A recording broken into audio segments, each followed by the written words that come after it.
The month of May has been crazy in the military. All good news dropping. Stay tuned so I can tell you what's going on now. Roger, sir.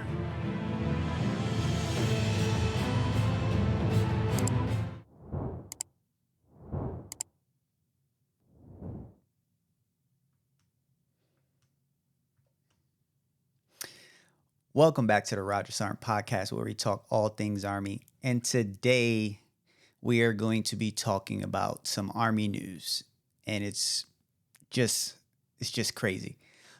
Without further ado, let's get started. But before we do this, go ahead and like, comment, subscribe. And if you're listening on the podcast, on the streaming platform, I appreciate you. Leave a download and review. But before we do that, let's go ahead and give a shout out today. Our shout out goes to... got it. Okay. Our shout out goes to blah, blah. I'm not going to lie. When I first saw the comment, I was like, damn, somebody hit me up with some blah, blah. So shout out goes to blah, blah. And blah, blah commented, I have been looking for the pneumatics for the new recovery drills. This is the only video I was able to find that covers them. Thank you, Big Sarge. All right. And this is, again, this is in reference to the PRT video that I dropped a while back ago in reference to kind of like for BLC, helping soldiers for BLC. So I'll pin it somewhere around here so you guys can see it. But that's the reason why we do it. That's the reason why we do it, just to help you guys out in whatever I can. So let's go into the agenda for today. Today we're talking about the 19% pay raise that the House is trying, well, the NDAA is trying to get junior soldiers for January. So we're going to go into the pay. We're going to talk about pay increase, how the voting went, talk about how the meeting went, talk about the goal of the bill itself. We're going to talk about other topics that they talked about during the meeting, and we're going to talk about the barracks, and then we'll finish it off, all right? So let me go ahead and start off with the article was written by Rebecca Neal, and this was on 23 May, and it was just updating the status of the must-pass bill that's going to give junior soldiers a 19% pay raise. That's if approved. The bill was advanced by the House and is ready to go to the next step, okay? So the first thing, the pay increase. What is it? How does it work? So it's a 19% total for junior soldiers. That's going to be 4.5%.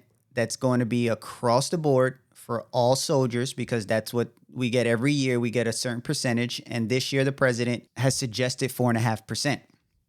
Now, where the 19% is where the 15% recommendation from the National Defense Authorization Act, the NDAA. And that's going to be for soldiers from E1 to E4. So those are junior soldiers.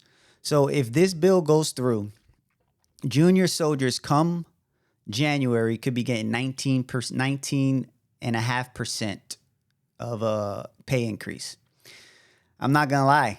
The month of May has been killer. I know many soldiers could use 19.5% pay raise. I'm not going to lie to you. And this is, and the more term in service you have. So if you're a specialist with 4 years, so that bump is going to be even higher.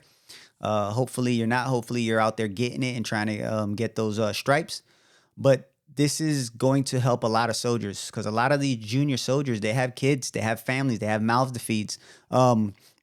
Even those that don't have kids or have a spouse, some of us send money home to our families.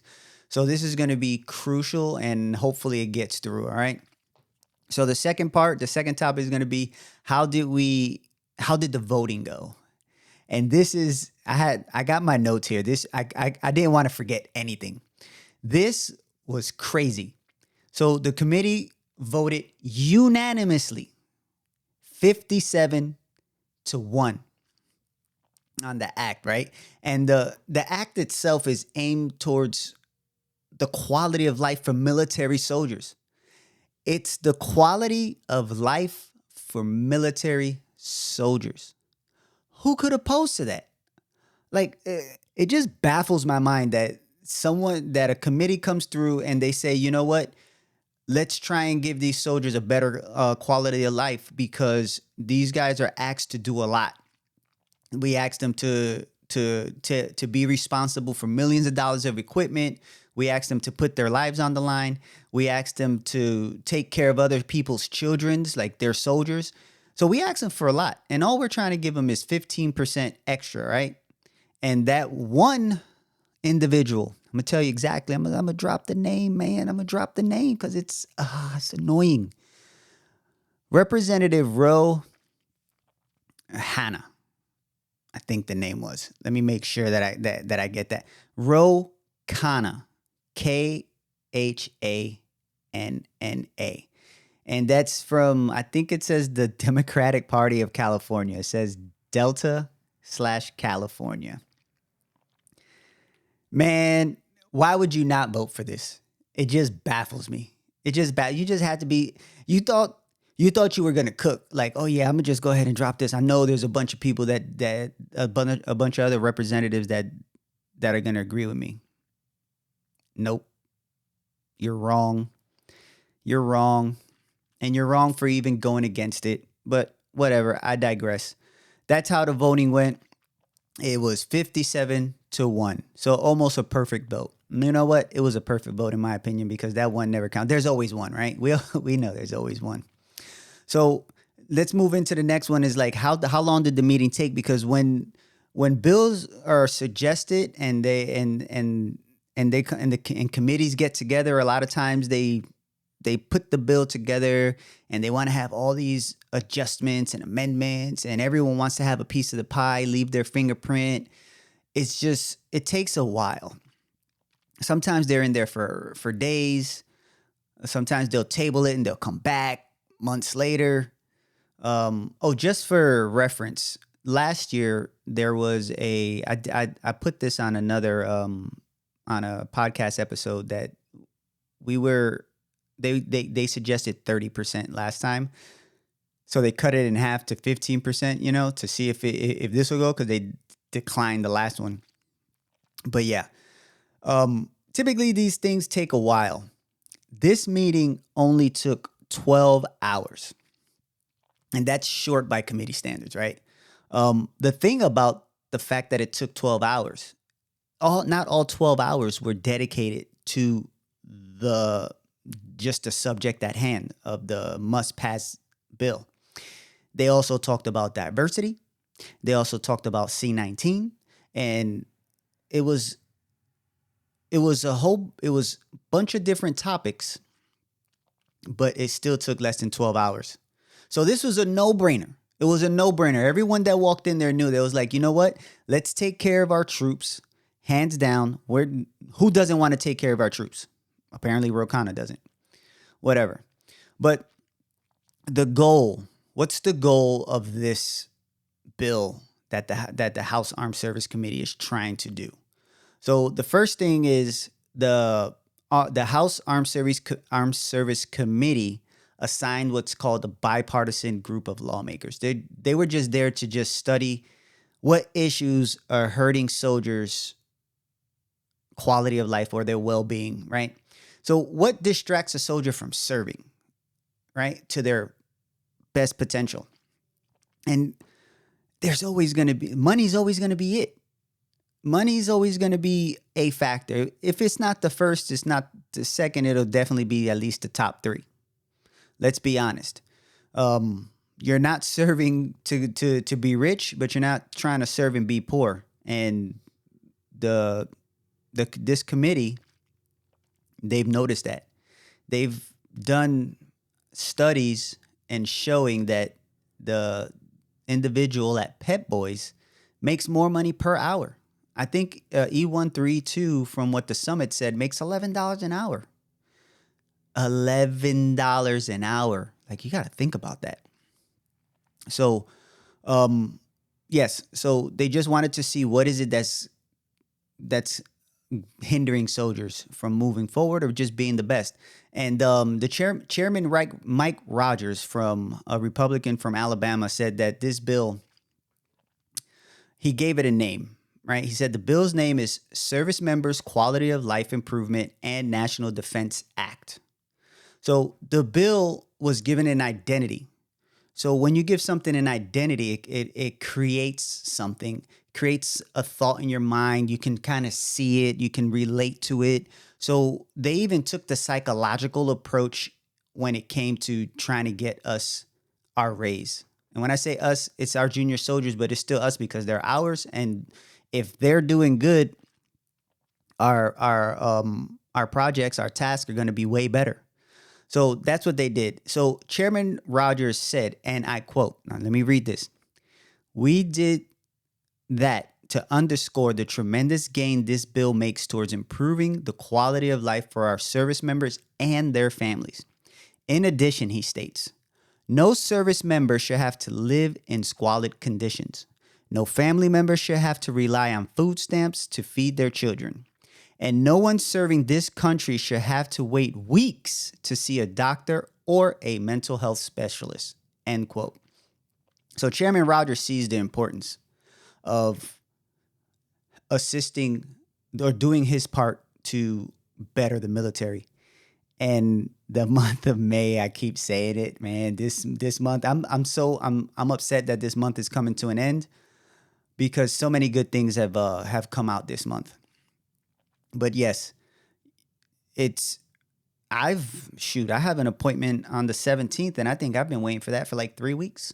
So access to care is rough. And when you're not putting money out there, or when you're not taking care of your soldiers, how hard is it, or their families, how hard is it for them to operate?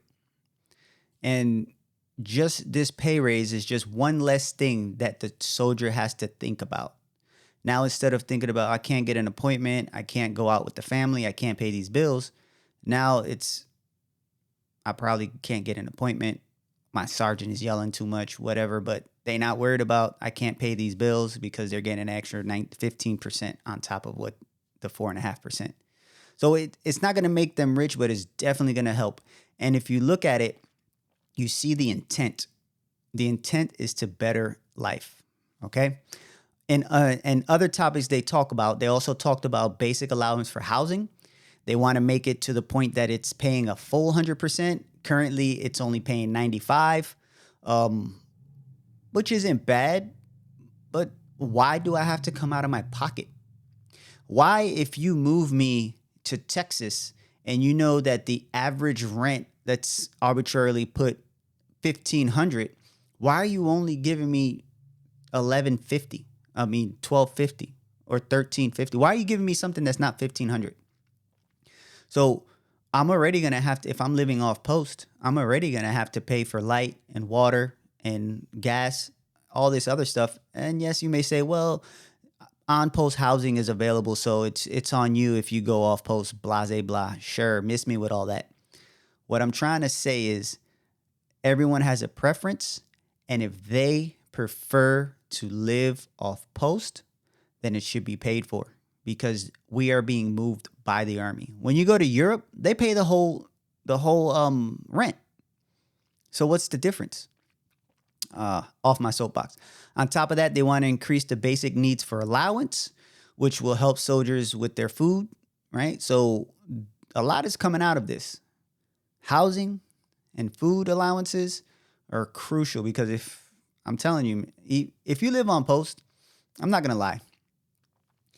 When I was building my house, my first house in Cove, I lived on post for 9 months.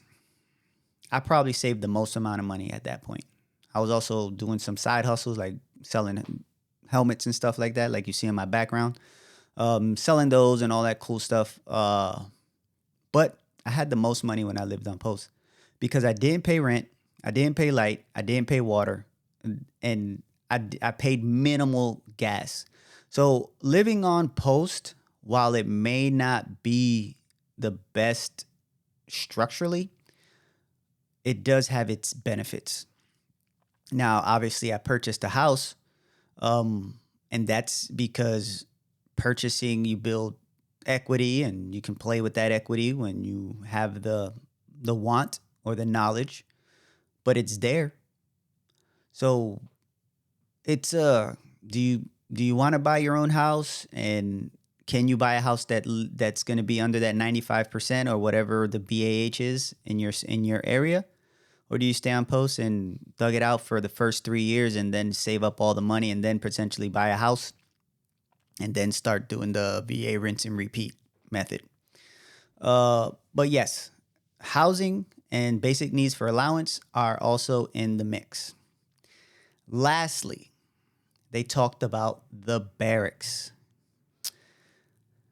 In the article,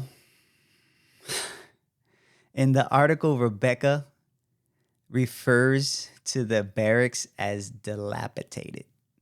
And if you've ever lived in the barracks, you know for sure that a lot of these barracks ain't it. I remember years ago, I think it was back then it was Fort Bragg, I think. Don't quote me. I'm almost certain. They found was it asbestos? Was it asbestos? I can't remember what they found in the housing, in the paint.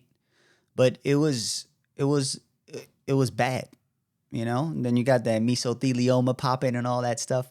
But yeah, seriously, the barracks are not the best. I will say, shout out to Fort Cavazos because they're not doing it fast enough, but they're starting. They renovated, or at least the furniture for 100 barracks rooms, right? And if they keep doing this, obviously it'll get to where it needs to be. But is it going to be, they're going to start here, and then by the time they get to start at point A and they get to Z, is A going to be all dilapidated as she refers to? I don't know, but they're starting to do it. But yes, the bill also has the military sending Congress a report on the cost to maintain the barracks. And they want to know the full report. They're not asking for like, hopefully they don't downplay it and they actually give them a report, because that report is going to fund what needs to be fixed, or at least in theory, what Congress wants, right?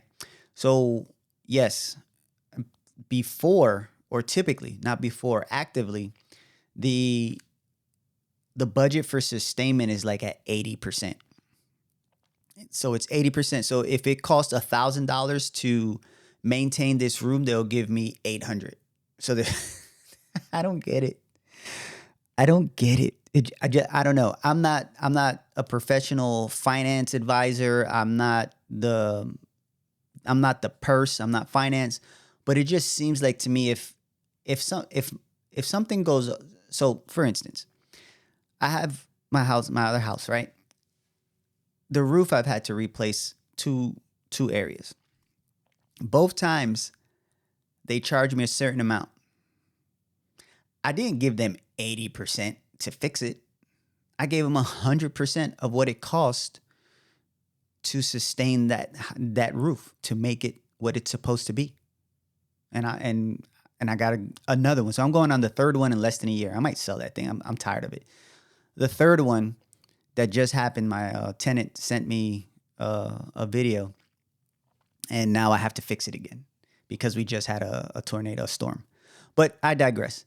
They typically give 80% of what it cost, and it just blows my mind. But Congress is trying to fix that, and hopefully it all comes together. So the month of May is killing it, right? So the military is in the forefront of all the lawmakers and Congress and everyone that needs to think of us, that can make change. We're in their minds. And I'm just saying the month of May is shaping out to be a great one. So y'all tell me, what do you guys think? Are y'all staying in or y'all getting out? I'd stay in. I don't know. I'm not saying there ain't nothing out there. I'm not going to be that old crusty sergeant first class that says, hey, stay in the Army. Ain't nothing out there for you, troop. You got weak bones and all this extra stuff. I ain't going to say all that.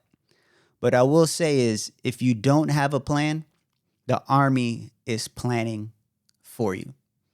All right. So Thanks for watching. If you're on YouTube, go ahead and like, comment, and subscribe. If you're listening on any podcast stream, go ahead and drop a download and a review. If you have any questions, comments, concerns, go ahead and send me an email at rogersarn@gmail.com. Follow me on my social medias. If you don't want to go on IG, TikTok, or Facebook or Discord individually, you can just go to my link tree. Everything is at Roger Sarn. Help us get this page off the ground, and so we can continue to give you this good content and stuff like that. Okay, so as always, you don't have to embrace the suck if you got the right tools in your ruck. I'm Sarn Cruz, and I'm out. Peace. Roger Sarn.